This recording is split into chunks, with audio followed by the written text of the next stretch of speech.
conforme orientado hoje na Escola Bíblica Dominical. O tema das mensagens hoje, toda a obra, é oração e trabalho. Oração e trabalho. Para aqueles que gostam, têm prazer de meditar e estudar a palavra de Deus, é muito interessante esse texto aqui.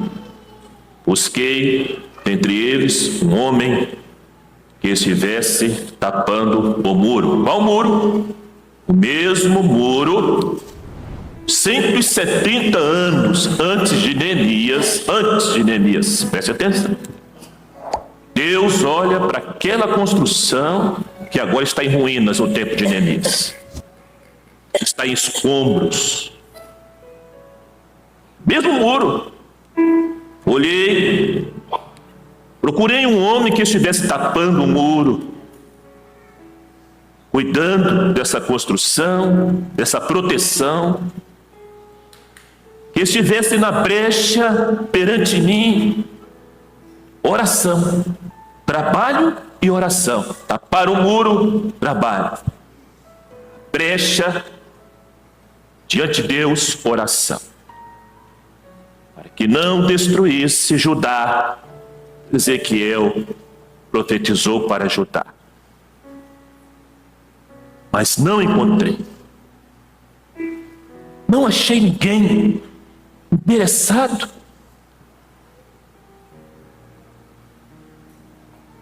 A Bíblia, meus irmãos, relata que a oração é a oração que faz o poder de Deus se mover e agir em favor do seu povo.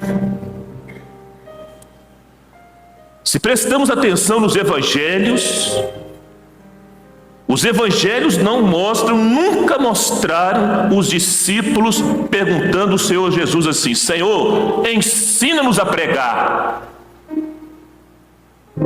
Não. Mas os evangelhos mostram assim: Senhor, ensina-nos a orar.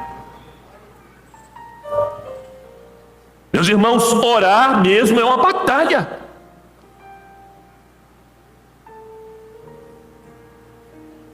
É como o pastor de Deuti falou hoje, é mais difícil que quebrar pedra.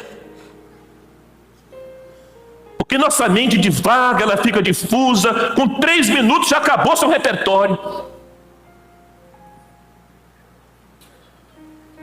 A Bíblia mostra que a nossa maior força está em nossos joelhos.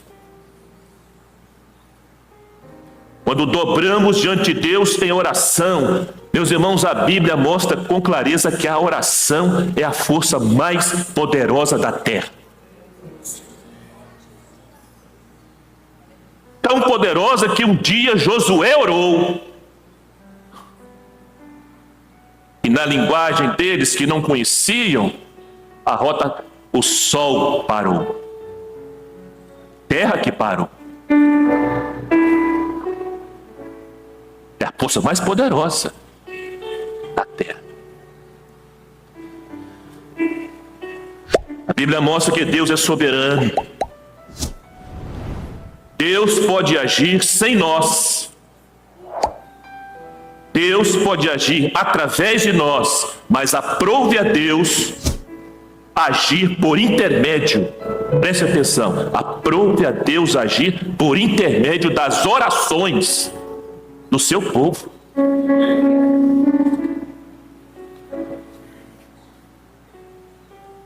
Eu podia relatar aqui, fazer uma relação aqui, longa, extensa, de experiências de oração. Mas eu vou citar aqui algumas. Porque Deus está procurando nesta hora, meus irmãos, quem está tapando o muro, quem está realizando a obra e está orando. Deus interviu de modo salvador na vida de Ló e sua família, porque Abraão orou. Seu tio orou. Eu oro a Deus, meus irmãos, que nós continuemos orando pelos nossos familiares. Eu oro a Deus para que a igreja de Castanheiras não abra mão disso. Mesmo que eles estejam lá em Sodoma e Gomorra hoje, mas a oração está chegando. Ló orou, Abraão clamou, intercedeu, e na hora do juízo Deus se lembrou. Foi por causa da oração de Abraão que Deus livrou Ló e sua família. Continuemos orando pelos nossos familiares. É uma batalha, oração é uma batalha. Eu vejo na Bíblia Jó atravessando o vale escuro do sofrimento e da dor, e seus amigos o acusam. Ele perdeu os filhos, ele perdeu os bens, ele perdeu saúde, ele perdeu o apoio da esposa, ele perdeu a solidariedade dos amigos, eles o acusam. E a Bíblia diz que ele faz aquilo que meus irmãos, não vamos ser hipócritas, não vamos tapar o sol com a peneira. A coisa mais difícil que tem é você orar por alguém que fala mal de você. Não é fácil orar por alguém que fala mal de você, que criticou seu filho, criticou sua filha, criticou sua roupa, às vezes tolices, que nós damos muito valor. Mas diz a Bíblia que Ló intercedeu pelos seus amigos. E diz a Bíblia que a partir da intercessão de Ló pelos seus amigos, Deus restaurou a sorte de Jó. Mas não é fácil. Ao invés de nutrir rancor e mágoa pelos seus amigos, ele ora. Ele ora. Ao invés de nutrirmos, amados, ressentimentos e rancores por aqueles que falam mal de nós, oremos por eles. Sabe o que vai acontecer? Deus vai restaurar a sua vida. Mas não é fácil, não. Eu vejo a oração de Ezequias, um rei, e nós conhecemos já a história. O profeta Isaías entra diante do rei e diz: tem um recado para ti, ó rei. Põe em ordem a tua casa, porque morrerás, não viverás. A sentença estava lavrada. E diz a Bíblia que Ezequias temeu. Ele virou-se para a parede. Vamos supor que aqui fosse o trono dele. Quando ele recebe a sentença, ele se vira para a parede. Ele dá as costas para o trono. Ele dá as costas para o prestígio. Ele dá as costas para as suas vaidades. Ele dá as costas para a sua autoridade como rei. Ele dá as costas para tudo aquilo que era importante materialmente para ele. E ele chora. Ele clama. E ele pede misericórdia. E Deus ouve na hora. Tanto é na hora que Isaías estava no pátio ainda, e o Senhor manda para Isaías voltar. Volta lá, Isaías, porque eu ouvi a oração de Ezequias. Eu ouvi a oração dele. E eu vou acrescentar mais 15 anos. Ah, meus irmãos, como é difícil dar as costas para o mundo, hein? Como é difícil dar as costas para a vaidade, para a influência, para a distração, para a diversão hoje que absorve a vida espiritual de muitos crentes. A diversão, a distração, não temos nada contra isso, meus irmãos, absolutamente nada. A partir do momento em que isso toma o lugar de Deus na nossa vida. É difícil dar as costas para prestígio, para sucesso, para reconhecimento, para elogios. Nosso ego gosta de ser massageado. Mas ele deu as costas, e ele chora, ele clama, ele ora, ele pede misericórdia, e Deus ouve. Equivoca-se completamente aqueles que pensam e dizem que a oração não pode mudar as situações, pois a oração muda. Porque Porque o próprio Deus está nos dizendo pela sua palavra que Ele pode mudar as situações através da oração. A igreja só vence e só avança de joelhos, em oração. Eu creio, meus irmãos, que muitos aqui hoje precisam redescobrir o poder de Deus através da oração. Para mim, a oração é um dos maiores atos de fé. Porque você se ajoelha, você entra num banheiro, você entra num quarto, seja lá onde for, e você fecha os olhos e fala com Deus que você não está vendo, mas que você confia, e você crê, e você chora, e você clama, e você abre o seu coração, e você rasga a sua alma, e não ouve nenhuma voz, mas você levanta seguro de que Deus ouviu. Há batalhas travadas contra nossas vidas, irmãos. Há batalhas travadas contra nossas famílias. Alguém tem dúvida disso aqui? Os muitos perigos que cercam a nossa família e nossas vidas. Orquestrações que conspiram contra a família para destruí-la, para minar seus valores, para inverter os valores éticos e morais. Não são apenas, irmãos, influências humanas de mentes corrompidas. Não é apenas isso, são forças espirituais terríveis agindo. Desenhos animados capazes de ensinar as crianças: vai lá agora, pega uma gilete, corta o seu pulso aqui e o seu pulso aqui, espere o sangue. Desenhos animados, e pais deixando crianças inocentes ver esse tipo de desenhos, e milhões de crianças no mundo estão fazendo isso, achando que aquilo é uma brincadeira e dando cabo de sua vida. Isso não é apenas, irmãos, mentes corrompidas, há uma influência maligna terrível nisso. Não se vence, meus queridos, essa influência maligna terrível. Não se vence com conselhos, com psicologia, com pedagogia. Não se vence, só se vence com oração. Aleluia!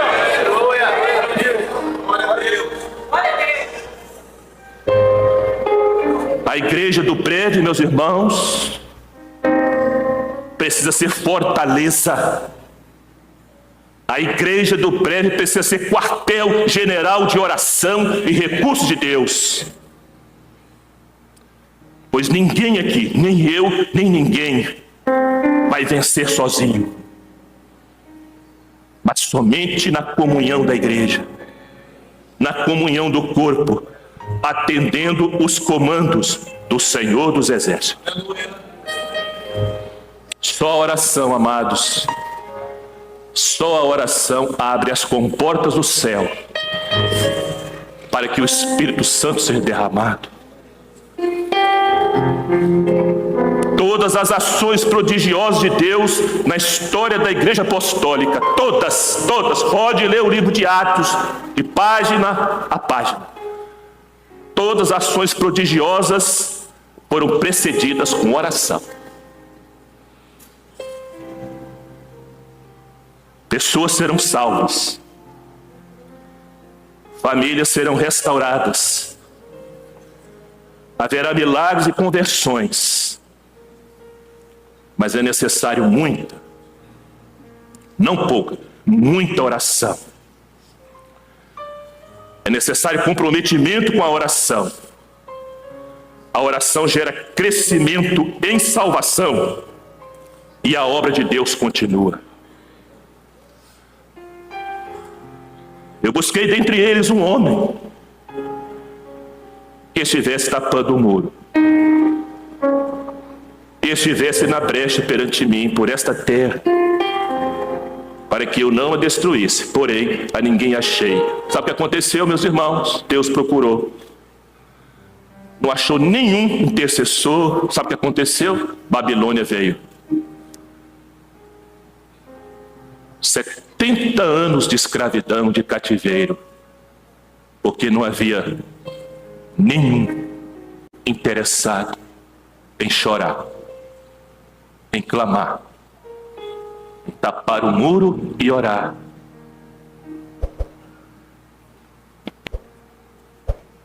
Vou encerrar, meus irmãos, por incrível que pareça, viu? Vou contar uma experiência de irmãos que eu tive agora, vindo para a igreja. A gente vem clamando, pedindo sua misericórdia. Eu me lembrei dentro do carro da oração de Jesus. Na noite da agonia, lá no Getsemane. Às vezes, meus irmãos, eu tenho insistido nisso aqui com a igreja. Às vezes lemos a palavra e não avaliamos o que estamos lendo. Félix sabe disso porque é diácono, lê a Bíblia. A Bíblia diz, Félix, que Jesus, na noite da agonia, ele foi orar. Não é isso? Pediu 3 discípulos, apóstolos, para acompanhá-lo. Quando ele voltou, ele estava dormindo. Não escondendo, Félix, porque nós também estamos dormindo. Mas a Bíblia diz, meus irmãos, que Jesus suou. Não é isso, Félix? É isso mesmo que diz? Suou, transpirou. Não só suou, sangue. Ele teve uma hemoditrose, algo raríssimo na medicina. E eu fiquei pensando a intensidade daquela oração de Jesus, meus irmãos, porque era uma noite gelada. Aquela noite era uma noite gelada, era uma noite fria. Mas como é que você sabe, pastor? Porque está escrito na Bíblia, meus irmãos. Naquela mesma noite, Pedro estava no pátio do Sinédrio, se aquentando numa fogueira. Não estava fazendo calor, era uma noite fria e gelada, tanto é que acenderam a fogueira para poder se esquentar, porque era frio, mas ele suou. Ele suou, ele transpirou, a intensidade da oração dele foi tão grande, o amor dele foi tão grande, a misericórdia dele foi tão grande, a intercessão dele foi tão grande, que os seus poros se abriram, o sangue se esvaiu, ele transpirou o sangue. Meus irmãos, o Senhor me visitou no carro ali, porque ele falou comigo assim, naquela oração, a sua dor estava incluída, Daniel, naquela oração, desculpe aqui, irmã Ilma, mas o Senhor falou comigo dentro do carro, naquela oração, a dor da irmã Ilma estava incluída também.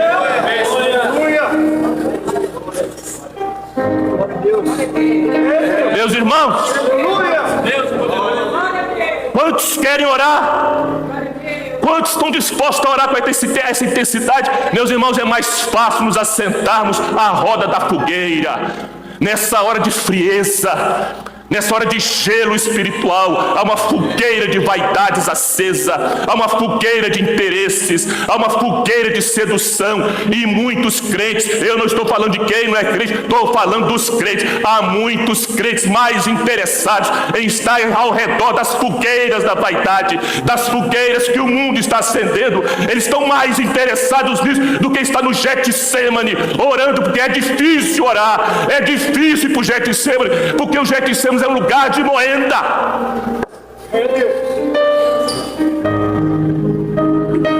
Mas naquela oração de Jesus,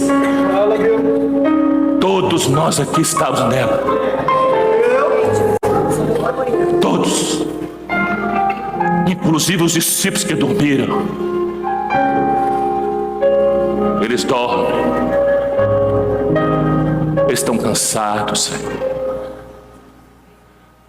Naquele dia, Félix, 170 anos antes de Neemias, Deus não achou nenhum homem, mas lá no Getsemane ele achou. Lá no Getsemane ele achou. Ele achou. Meus irmãos, vou terminar.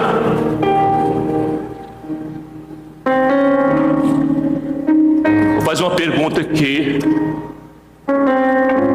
principalmente para aqueles que estão em provas,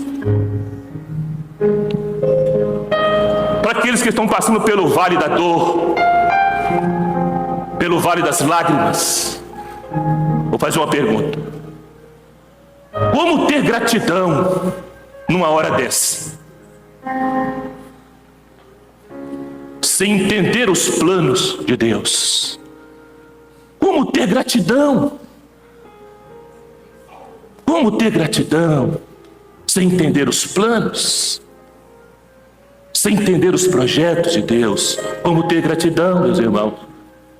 Só de uma forma, queridos, só pela oração. Meus amados, como confiar sem entender? Como confiar sem entender? Nós ficamos sabidos, meus irmãos, nós ficamos muito sabidos, nós ficamos catedráticos na fé. E nós então hoje queremos entender primeiro, para depois confiar, mas a Bíblia não ensina isso. A Bíblia ensina, confia primeiro, depois te explico. Foi assim com Abraão. Abraão, sai da tua terra, sai da tua parentela. Como, Deus? Está tudo bem aqui, eu vivo bem com a minha família, está tudo certo, não tem nenhum problema. Sai da tua terra, sai da tua parentela e vai.